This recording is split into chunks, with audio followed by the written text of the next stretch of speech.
Hello. உனக்கு ஒண்ணு தெரியுமா? என்ன? நான் சரவணன் ஒருத்தரை பத்தி சொல்லியிருந்தேன்ல. ஆமா. ஓ உள்ளம் கவர்ந்த கல்வன் தானே?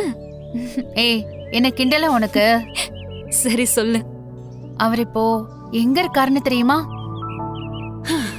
அம்மா தாயே, இப்ப நான் இதையோ தெரிஞ்சுக்கணும் தானே எனக்கு ஃபோன் பண்ண. அப்புறம் என்ன தெரியுமான்ட்டு நேரா விஷயத்துக்கு வாடி. சே போடி, நான் எவ்வளவு ஆர்வமா ஒரு விஷயத்த சொல்ல வரேன். சரி சரி கோவப்படாத. இப்ப சார் எங்க இருக்காரு?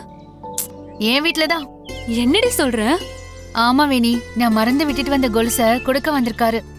அடடடடா, நீ மனச கொடுக்க அவர் கொலுச கொடுக்க கலக்குறீங்களே.